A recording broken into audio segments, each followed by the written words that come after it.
Perfeito, pode começar. Bom, boa noite a todos. Hoje é um prazer enorme estar aqui apresentando dois grandes amigos que eu tenho, dois grandes acadêmicos que a Academia Latino-Americana tem. Nós temos hoje a presença do nosso palestrante, o doutor Antônio Gadelha. O doutor Antônio Gadelha é portador da cadeira número 38. E temos também o doutor Procópio de Freitas, que vai ser o moderador dessa live, que é da cadeira 37. Além disso, nós temos ainda o professor Luiz Fernandes, que é um colega nosso argentino, que é da cadeira, o Luiz Fernandes é da cadeira número 33. E temos aí o nosso querido doutor Augusto, que é da cadeira 10 da Academia Latino-Americana. Essa live tem o apoio da Sociedade Brasileira de Ultrassom e também tem o apoio da Faculdade de Tecnologia e Saúde, a FATESA. Né? Eu sinto muito honrado. O professor Gadelha, apresentar ele fez mestrado, doutorado aqui em Ribeirão Preto, a sua formação básica é ginecologia obstetra, mas ele fez um pós-doc aqui no Departamento de Radiologia, orientado pelo doutor Jorge Elias, na área de ultrassonografia. E hoje é um expoente nosso que nós temos na área de ultrassonografia. Ele é professor titular da Universidade Federal de Campina Grande. É um prazer enorme tê-lo conosco. Temos certeza que a sua palestra vai enriquecer muito o nosso conhecimento. O professor Procópio, ele é um professor de formação vascular, e ele é professor na Faculdade de Tecnologia e Saúde e também tem doutorado na Universidade de São Paulo. Vai ser o nosso moderador. Então, eu gostaria, se o nosso querido primeiro secretário Luiz quiser falar alguma coisa, pode se apresentar, e também o doutor Augusto para iniciar a palestra do nosso querido Antônio Gadelha. Por favor, querem falar alguma coisa, Luiz Fernando, Augusto? Luiz, tem a palavra. Boa noite para todos vocês. É um prazer compartilhar esta reunião com vocês, daqui da Argentina. Se bem minha área de formação é fetal, e estamos todos para aprender uma coisa tão importante como é o Doppler vascular com esses professores tão distinguidos. Assim que é um prazer estar com vocês hoje. Muito bem. Quer falar alguma coisa, professor? Augusto, já apresenta o tema que eles vão falar também. Sim, boa noite a todos. É sempre um prazer receber a todos vocês nos nossos encontros científicos da ALAUS. Nós temos um grande prazer de ter com nós, conosco aqui, dois grandes especialistas na área de vascular, o professor Procópio de Freitas. Acho difícil hoje que alguém não tenha sido aluno dele em algum momento da vida que faça Doppler hoje no Brasil e na América Latina.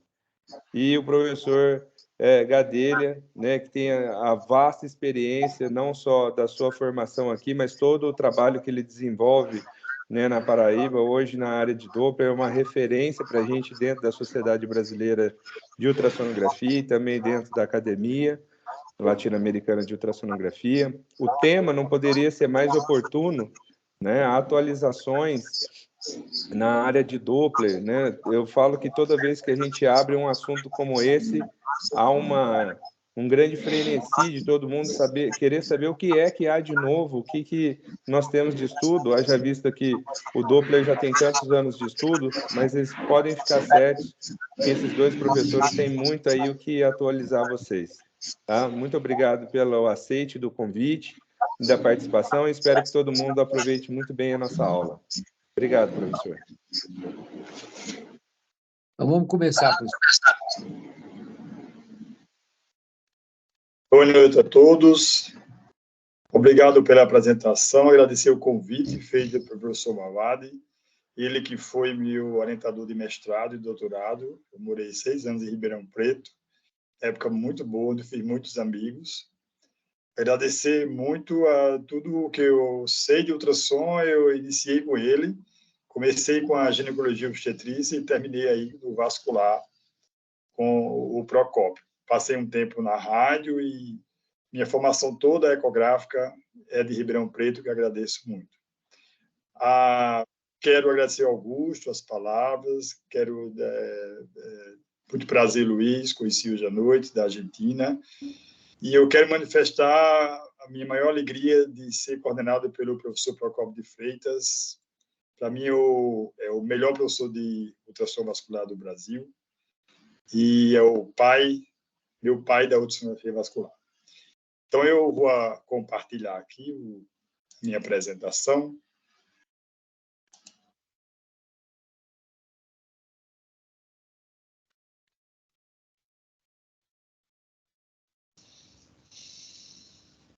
Ok. Tudo certo aí, Augusto? Tudo certo. Agora só precisa você compartilhar. Esse é o link do seu e-mail. Compartilha só com a gente o PowerPoint agora. Tá. A janelinha do PowerPoint.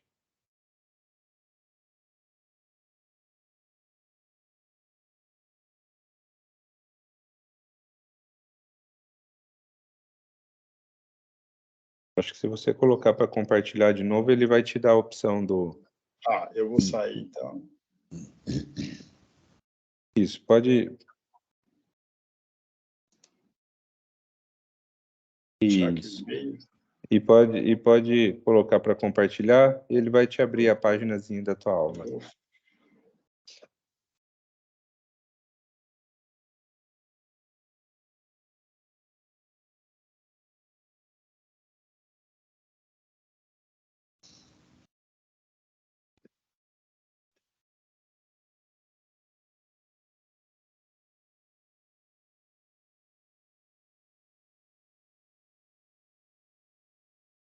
Certo aí não, né? Ainda não. Ainda não. Vamos lá. Deixa eu entrar de novo aqui no Teams. Só um minutinho. Claro, claro.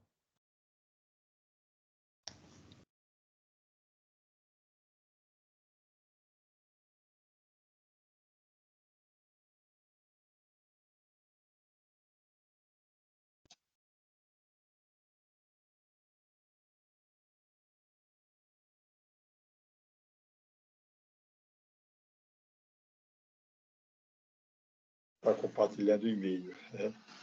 Vamos lá.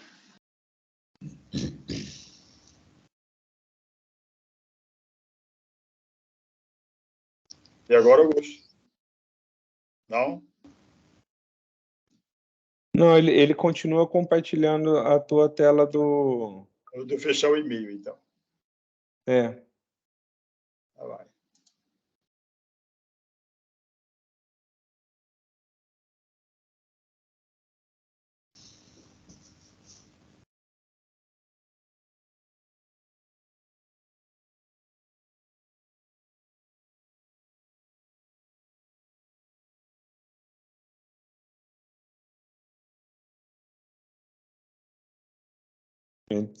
Aí tá compartilhando. Aí.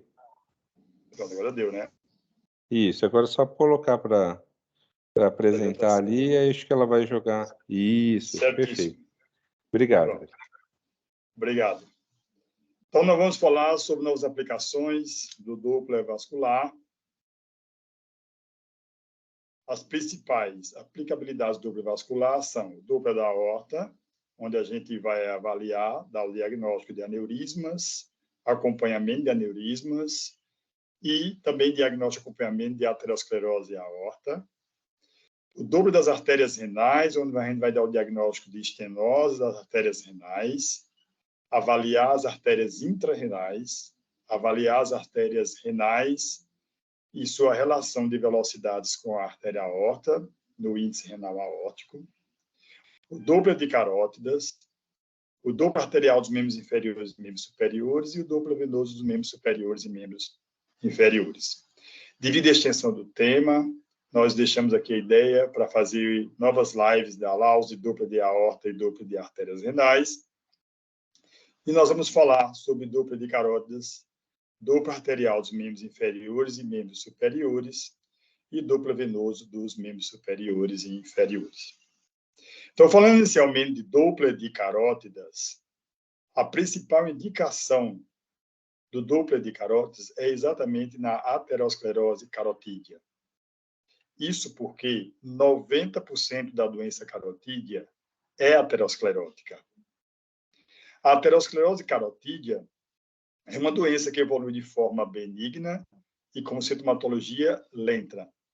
A embolização é o evento mais importante, contribuindo aí para os maiores casos de acidente vascular cerebral, sendo o Brasil e o mundo campeões de acidente vascular cerebral. Por isso que a gente tem sempre que relatar as características da placa. A aterosclerose carotídea tem sua maior frequência na bifurcação carotídea. Isto porque, devido à forma geométrica do bulbo, ele é capaz de produzir velocidades que produzem estresse na parede da artéria, estimulando aí a formação da placa carotídea. Nosso principal objetivo é encontrar a doença do paciente assintomático, já que a aterosclerose carotídea é uma doença silenciosa. Então, muitos pacientes possuem placa na carótida e não sabem que tem essa placa carótida. Então, nosso objetivo é encontrar esse paciente, é encontrar a placa na carótida para que a gente tome medidas necessárias. E quem a gente vai pesquisar, então, a aterosclerose carotídea? Pacientes acima de 50 anos, que têm obesidade ou sedentarismo, pacientes que têm hipertensão arterial, diabetes mellitus, doença coronariana, tabagismo e alteração do perfil lipídico. Esses pacientes são pacientes candidatos a fazer um dupla de carótidas, mesmo que eles não tenham sintomas para a aterosclerose carotídea. A aterosclerose carotídea não é pouco frequente. Veja no trabalho do Procópio, em 2008, o doutorado dele, ele verificou numa população de pacientes de 35 a 91 anos que a aterosclerose carotídea estava presente em 52% das vezes. E o espessamento médio intimal, 30,2%. Em relação à técnica de exame, então, existe a posição 1, é uma posição muito preferida por radiologista, e existe a posição 2, esta posição que nós preferimos, porque, primeiro, não há contato do braço do examinador com o paciente, e segundo, como a gente começa o exame pelo lado direito, a gente já permite que o paciente visibilize as imagens no início da realização do nosso exame. Os transdutores utilizados são o linear, mas nem sempre a gente tem que usar o linear. A gente tem que ter em mente que a gente tem que usar o transdutor endovaginal, principalmente pacientes que têm o pescoço curto, onde o transdutor linear, devido à sua extensão da sua superfície, pode dificultar a visibilização do sistema carotídeo. O transdutor endovaginal, por ter uma superfície menor, facilita a visibilização de alguns segmentos arteriais do sistema carotídeo. E muitas vezes, talvez, temos que usar também o transdutor convexo de baixa frequência em pacientes muito gordos que a gente quer obter a visibilização de estruturas mais profundas. Utilizamos acesso anterior, posterior ou no esternocleido mastoideu. Iniciamos o acesso posterior ao esternocleido mastoideu e, a depender da localização da artéria carótida e demais, nós modificamos essa posição para o esternocleido mastoideu ou anterior esternocleido mastoideu. Primeira coisa que fazemos no exame é medir o complexo médio intimal. Colocamos o transdutor perpendicular ao vaso, uma imagem mais retilínea possível e com o padrão de dupla linha bem definido. E o que é esse padrão de dupla linha bem definido? O complexo médio intimal é formado de duas linhas, uma linha ecogênica e uma linha hipoecóica, a média muscular e a ímpar do endotélio. Então, é interessante que a gente identifique essas duas linhas para que possamos medir o complexo médio intimal. Então, são orientações para a medida do complexo médio intimal, essas são as orientações do DIC. Devemos medir no modo B, corte longitudinal da carótida comum e bifurcação carotídea. Veja aqui na figura o bulbo carotídeo, mostrando que eu estou medindo meu complexo intimal na bifurcação. Uma profundidade entre 3 e 4 centímetros, não deve utilizar zoom. Os próprios aparelhos que medem o complexo intimal de forma automática, quando a gente utiliza muito zoom, eles não medem de forma automática, eles não processam a medida. Então, não devemos utilizar zoom.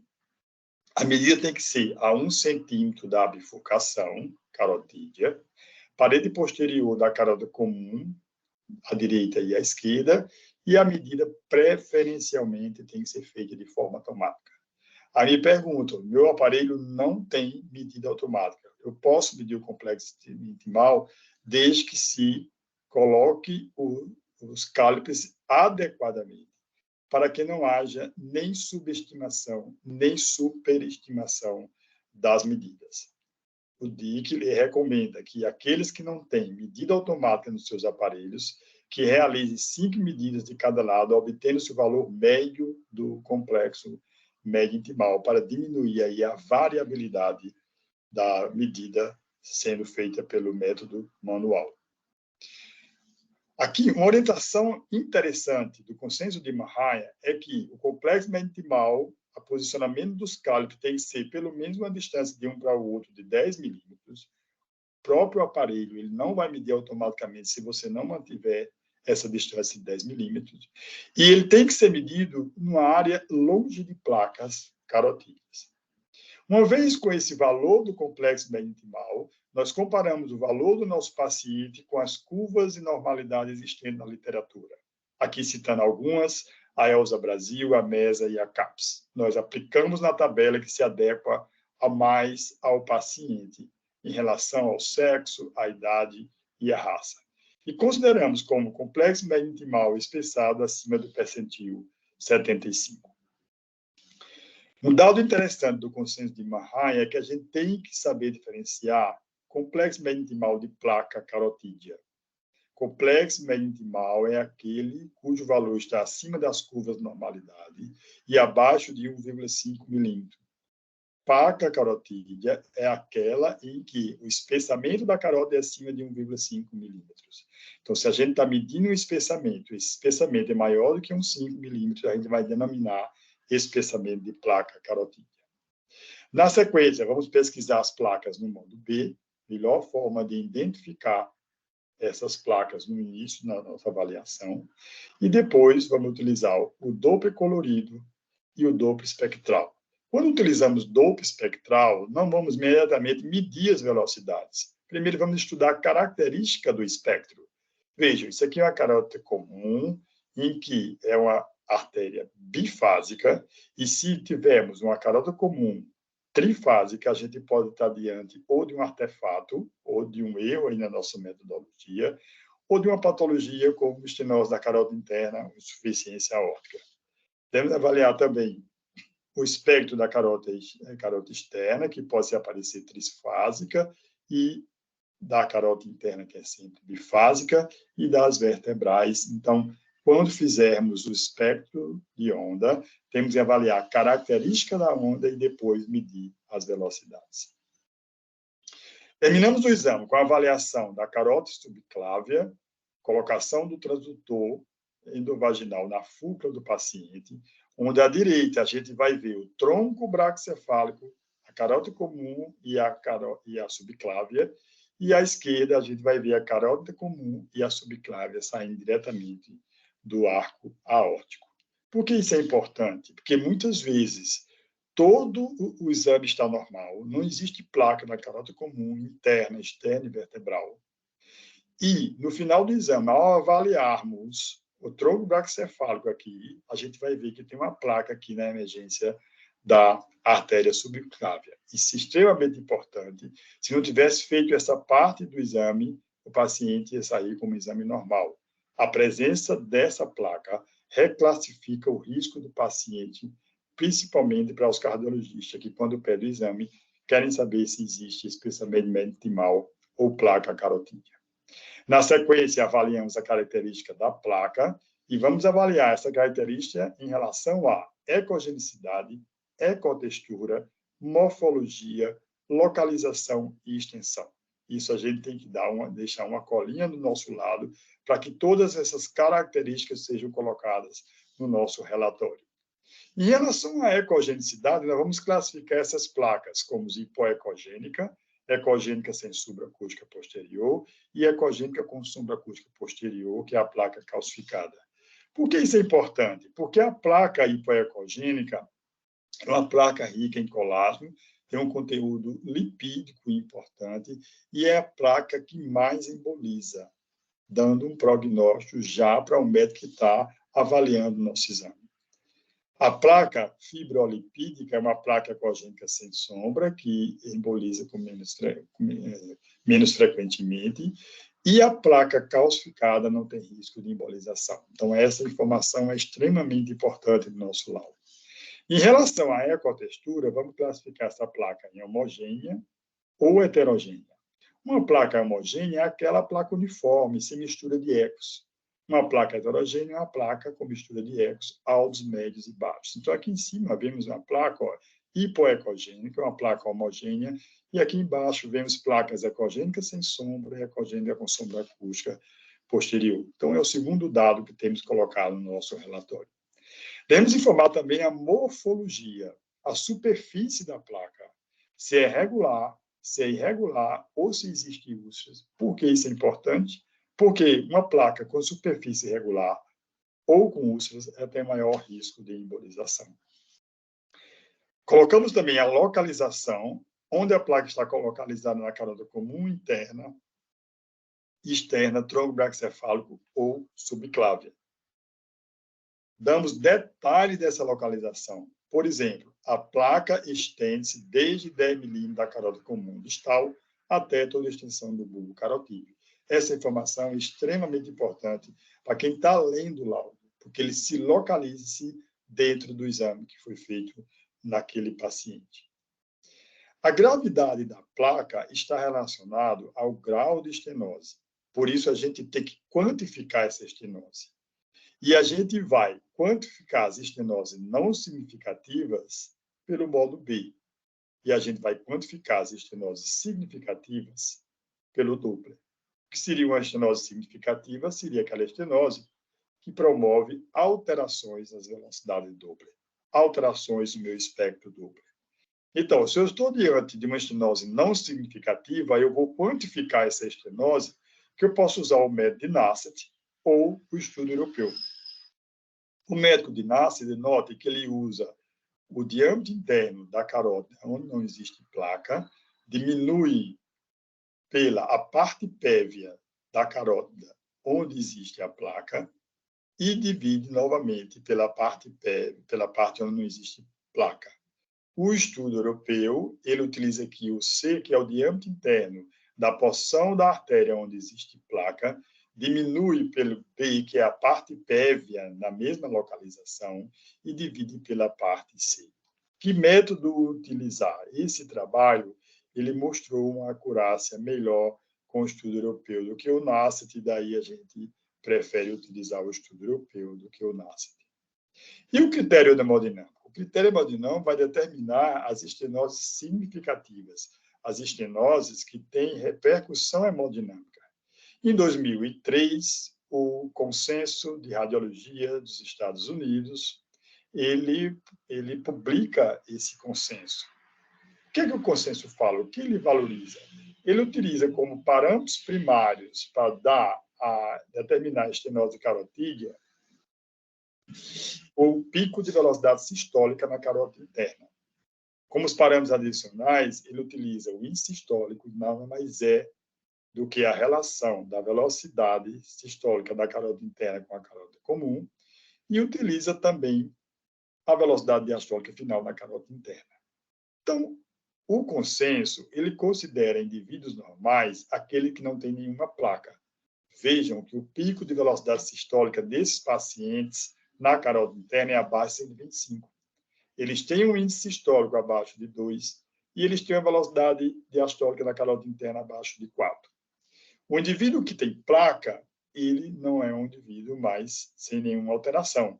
Mas ele pode ter uma placa cuja velocidade na carótida interna é abaixo de 125.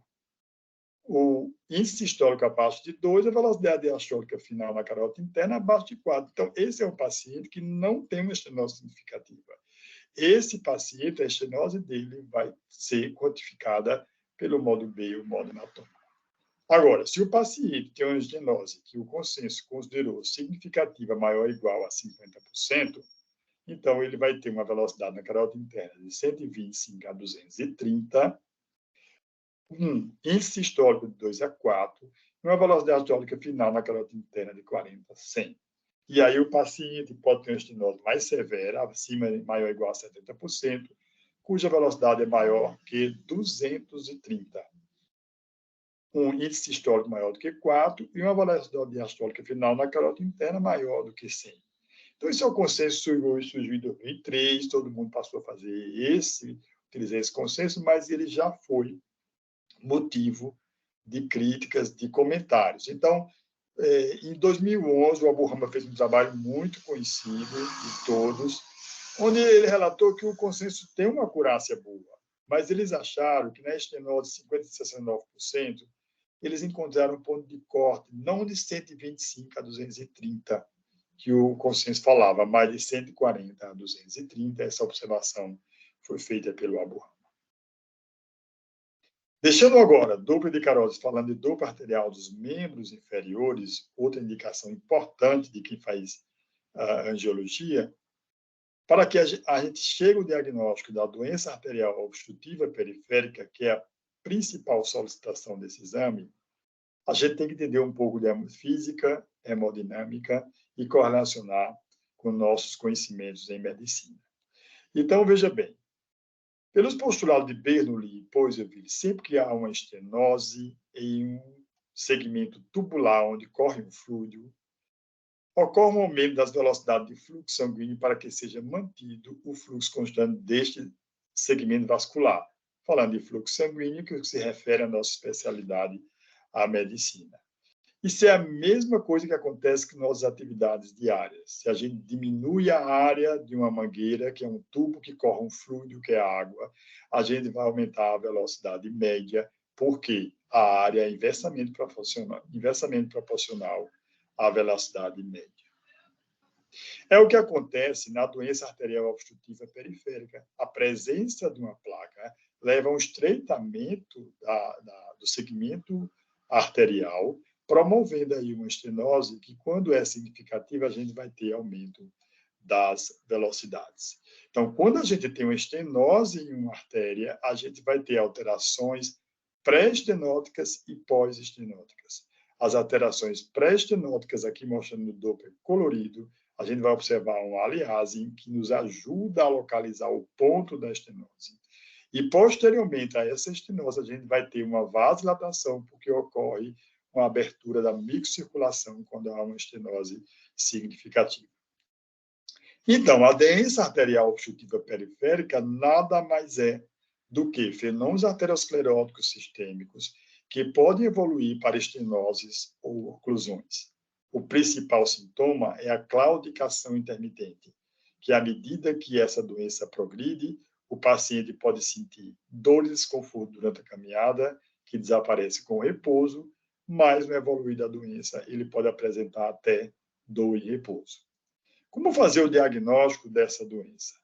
O sistema arterial funciona como uma cascata, onde o fluxo sanguíneo parte desde a aorta abdominal até as artérias distais, como tibial anterior, posterior e fibular. Sempre que ocorre uma estenose em qualquer segmento dessa cascata, a gente vai ter alterações no Doppler, pré-estenóticas e pós-estenóticas.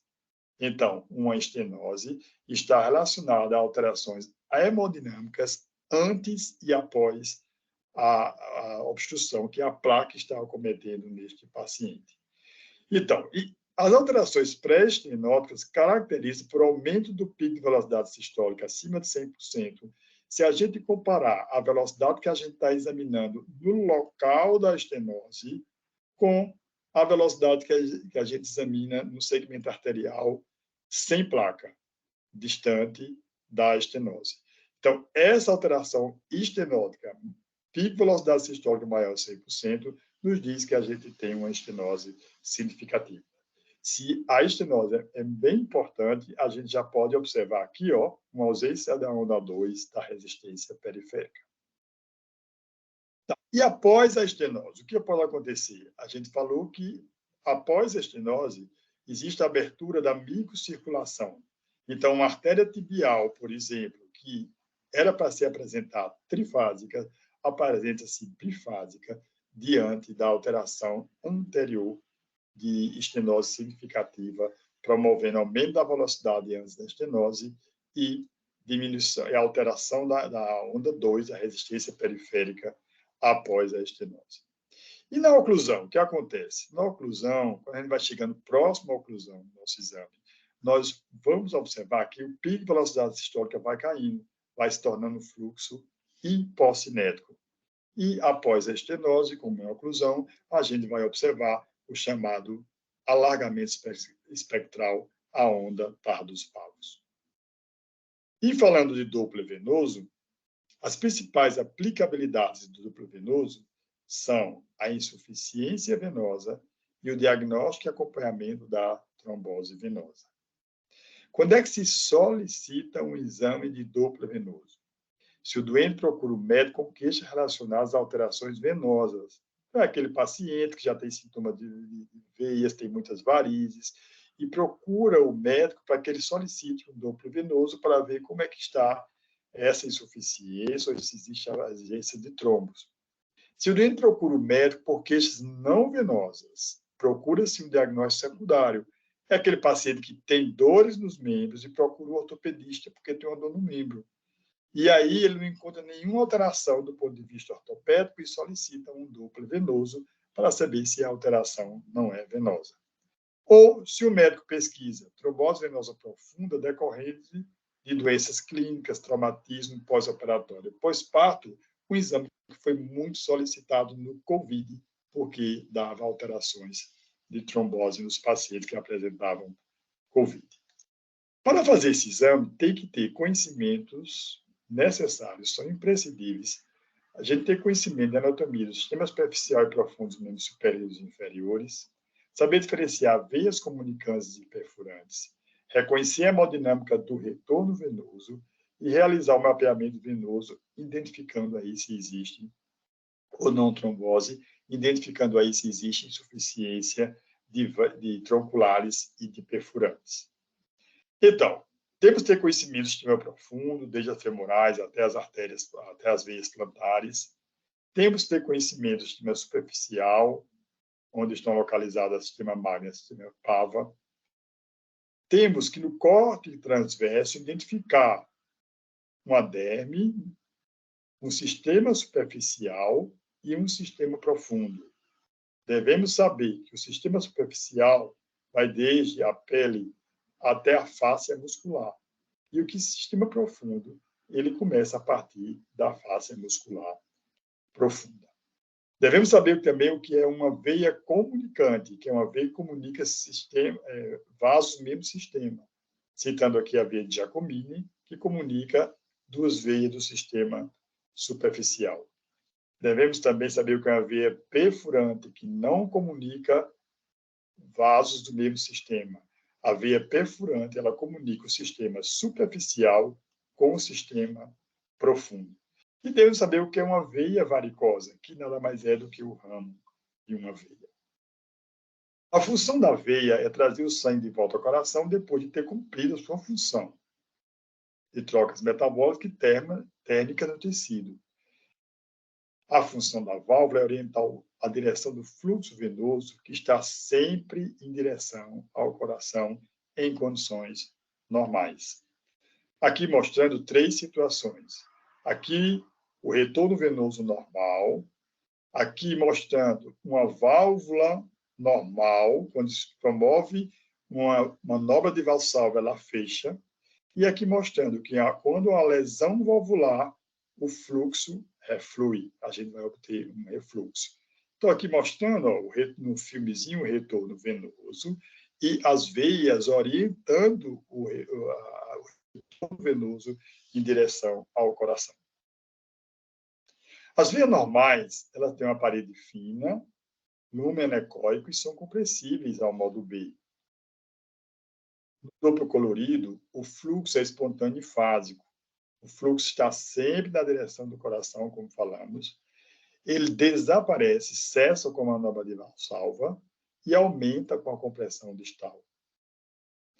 Em condições normais, uma perfurante ela mantém o fluxo do sistema superficial para o profundo. Em condições alteradas, quando existe uma incompetência de perfurantes, o fluxo, a direção do fluxo inverte do sistema profundo para o sistema superficial.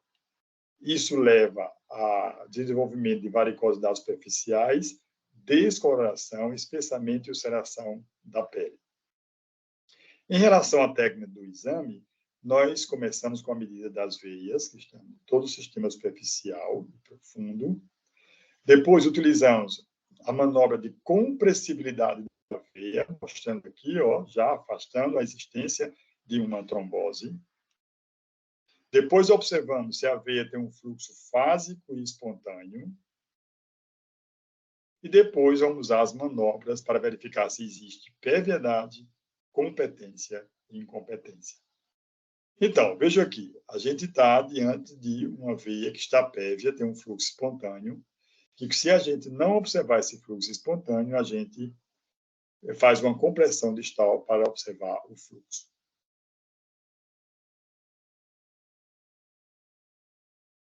Aqui a gente está diante de uma veia com fluxo espontâneo, e ao utilizar a manobra de Valsalva, veja que o fluxo desaparece. Significa dizer que aqui existe um sistema valvular normal, e a veia é competente. A gente testa a incompetência. Imagine aqui que a gente está fazendo uma compressão distal e observamos esse fluxo aqui, do duplo clorido azul pérvio. No momento que soltamos essa compressão distal, a gente vai observar que houve uma inversão de cores do azul para o vermelho.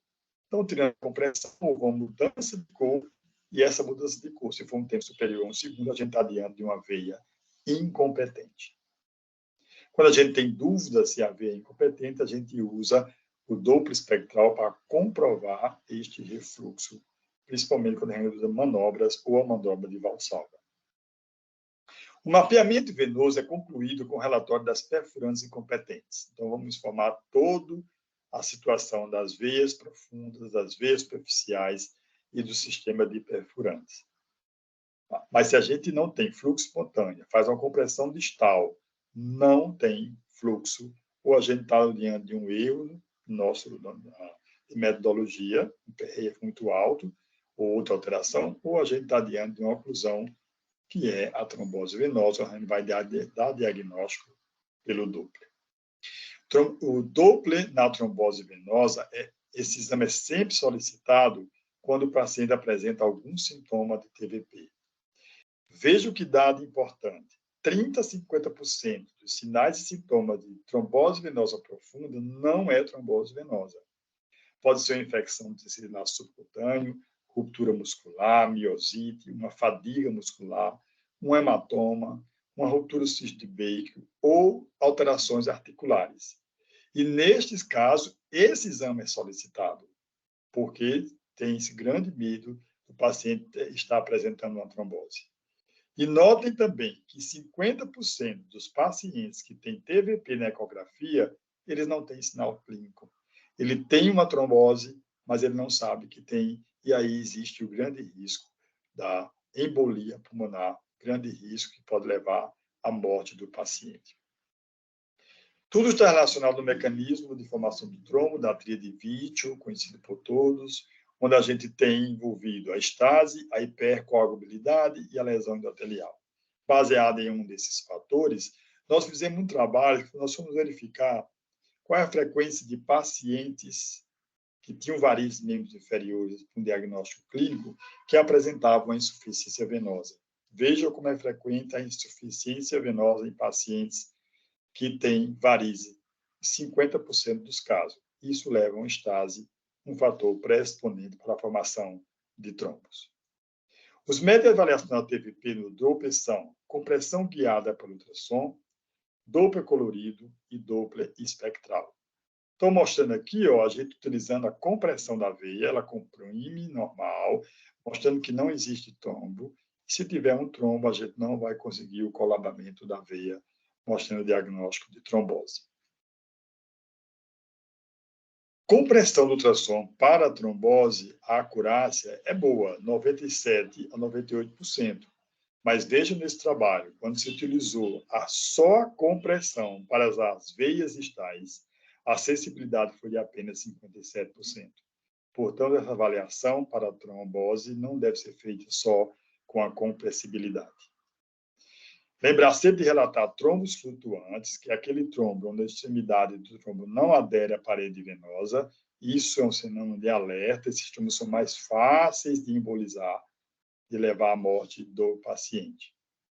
E, por fim, nós vamos classificar esse trombo quanto ao tempo, quanto à ecogenicidade. Um trombo agudo é aquele trombo que acontece nas 2 primeiras semanas. O trombo subagudo é aquele que acontece acima de 2 semanas até 6 meses, e depois de 6 meses, esse trombo torna-se um trombo crônico. Na ecografia, nós vamos classificar essa ecogenicidade do trombo como anecoico ou hipoecóico, ou um trombo ecogênico, mostrando um trombo recente, e o ecogênico, um trombo tardio, uma trombose crônica. Todos os pacientes que têm trombose, o médico vai passar uma medicação para que ocorra a lise do trombo. Mas vejam que só 20% dos trombos sofrem lise completa. A maioria dos trombos, eles não sofrem lise.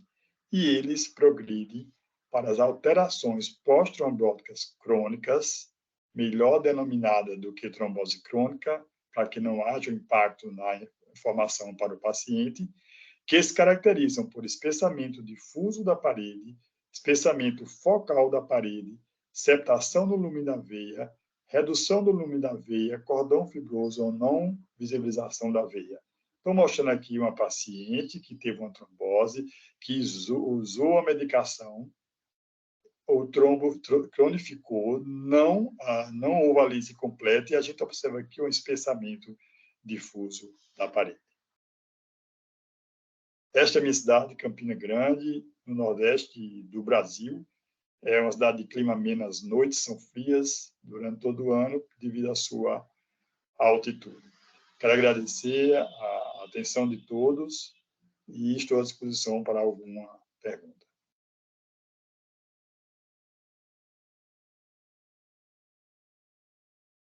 Professor Procópio, as considerações.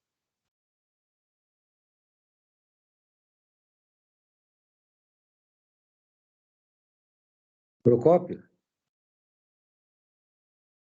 Abre o seu telefone, Procópio. Aí. Agora faz a moderação. Estão me ouvindo agora? Agora sim.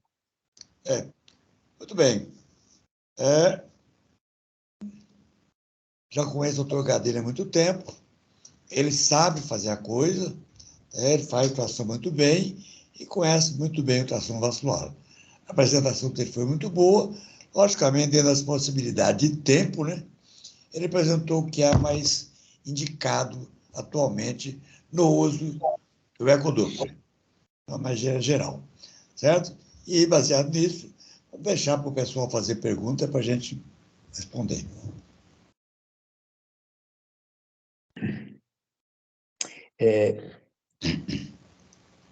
Augusto? Estou aqui, professor. Alguém está fazendo alguma pergunta? Tem alguma pergunta? Tem no chatzinho. Já vou ver no chat aqui.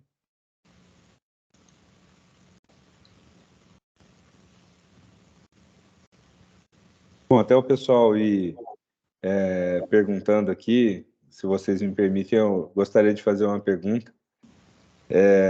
Realmente, a área de Doppler é uma área que encanta muito, né? E a gente tem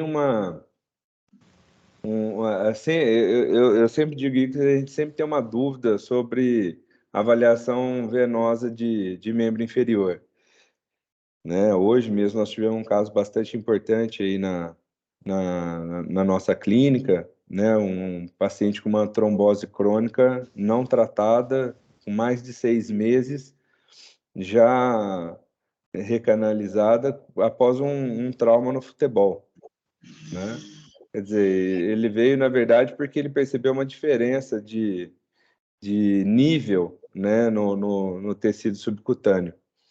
Mas a minha pergunta é o quanto dessa alteração crônica, né, não tratada, pode repercutir numa insuficiência venosa um pouco mais extensa, né? No caso desse paciente, ele fez insuficiência segmentar desse trecho da veia safena magna, né, no trajeto ali do terço médio da perna, mas nós vimos que ele possuía ali também outros segmentos acometidos. Quer dizer, o quanto que dessa doença não tratada teve influência disso, né? Haja visto que era um paciente de 29 anos. Né? Isso sempre chama atenção para a gente, porque são achados que nos deixam em dúvida. Né? Quer dizer, seja por alterações, pensar num paciente que já tem uma insuficiência venosa de longa data, né? Talvez seria até compreensível, mas num paciente jovem, o quanto que essa alteração, ele fez uma tromboflebite ali, né? O quanto que isso influenciou no restante do sistema? Teve uma correlação ou não? Ele já iria ter uma predisposição aí a desenvolver uma insuficiência venosa, mesmo que ele não tivesse esse trauma em outros segmentos, né, do sistema superficial? Primeiro, o paciente que não é tratado, ele passa pelo grande risco da embolia, né? Então, esse é o pior problema da história, de ele não ter sido tratado e ter passado pelo risco de morte, né, pela embolia. Segundo, que esses pacientes que têm trombose, ele tem uma predisposição maior de ter, realmente, em outros segmentos, Augusto. E essas tromboses crônicas não tratadas, esses pacientes ficam apresentando sintomas, eles voltam com sintomas, com dor. São pacientes que reclamam, às vezes, eu tenho pacientes que não conseguem fazer nem a academia porque incomoda muito. Então, esse segmento na trombose crônica é extremamente importante, né? Por conta dos sintomas que eles apresentam. E o problema maior que eu vejo na trombose crônica, pelos sintomas que a ocasiona, né? Mas o problema maior que eu vejo é um paciente de trombose aguda não ser tratado pelo risco que ele passa de morte, né? Você viu que eu mostrei ali que 50% dos casos o paciente pode ter um trombo e não saber que tem. E aí ele está passando por todo esse risco. Eu não sei se eu respondi a sua pergunta de forma... Não, esse foi a nossa discussão lá. Realmente, eu acho que é coincidente com o seu pensamento.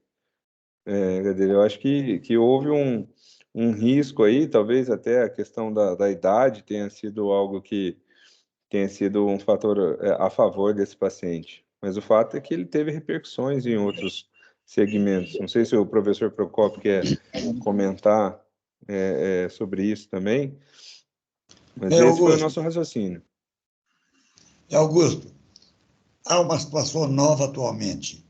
Pacientes jovens que fazem trombose, uma das complicações que tem que esperar é o sinal de Trousseau, o ácido Trousseau, que esse paciente pode ter tido a trombose por tromboplastina tumoral. Tem que se esperar que esse paciente de 12 a 24 meses depois pode apresentar algum tipo de neoplasia maligna, sendo mais comum o câncer de pulmão, de mama, gástrico e geniturinário. Então, esse paciente que sem motivo apresenta trombose venosa, excluindo a trombofilia, temos que ficar atento com isso. Não é a síndrome pós-trombótica. Além da embolia pulmonar, se fosse uma superficial, não é tão grande, vai lembrar que 1,6% de todos os pacientes com trombose venosa profunda tem algum tipo de embolia pulmonar. Por outro lado, você pega veias como a sapena parva, que, quando trombosa, não dão sintomas. Então, você vai encontrar você vai encontrar indivíduos, não pacientes. Paciente é o portador da lesão que tem sintoma.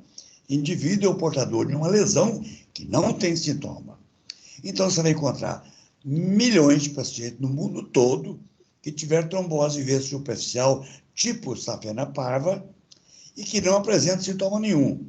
Mas é um marcador muito bom para o sinal de Trousseau, que pode ser o preditor de um câncer de 12 a 24 meses. Lembrar, lógico, se não foi trauma, infecção, trombofilia. Então, nesses casos, ficar muito atento.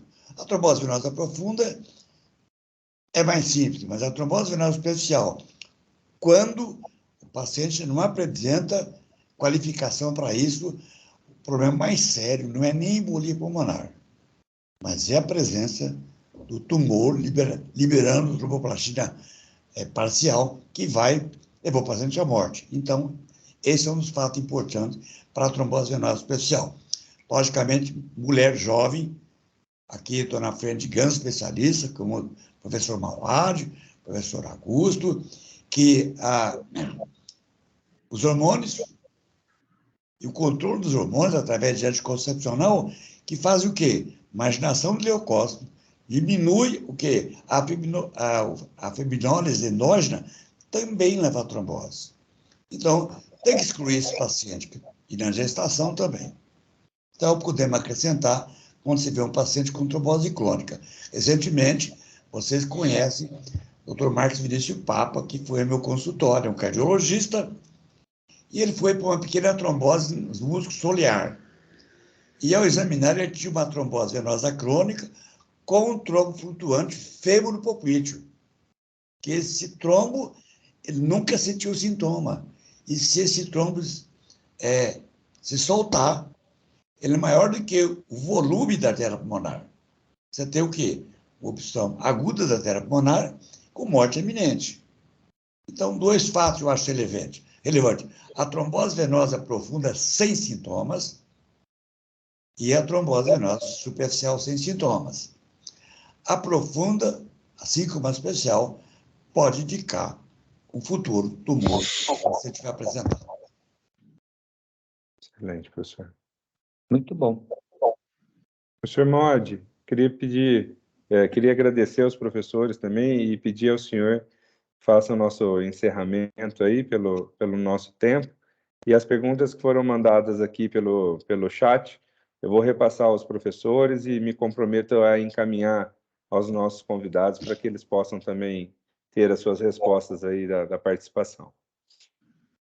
Olha, eu estou encantado, né, cada vez mais com a apresentação que o Gadelha mostrou para todos nós. Professor Gadelha, maravilha a apresentação, os comentários do meu querido amigo Procópio, também fantástico. Não tenha dúvida que o Doppler veio junto na ultrassonografia para realmente trazer a fisiologia, esclarecer a fisiopatologia. Quero parabenizar os dois, principalmente o Gadelha, pela apresentação maravilhosa que fez, os comentários, e agradecer a todos que participaram. E aquilo que o Augusto acabou de dizer a todos. As perguntas serão todas enviadas tanto ao nosso palestrante como ao nosso moderador, e serão respondidas aos colegas que solicitaram as perguntas.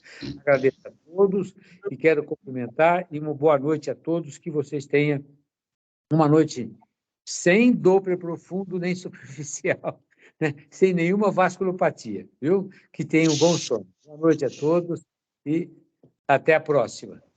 Muito obrigado a todos. Gadelha, parabéns. Parabéns, Gadelha, muito obrigado. Professor Procópio. Boa noite, prazer. Boa noite, Luiz, muito obrigado pela presença. Obrigado. Excelente aula. Obrigado. Jonathan?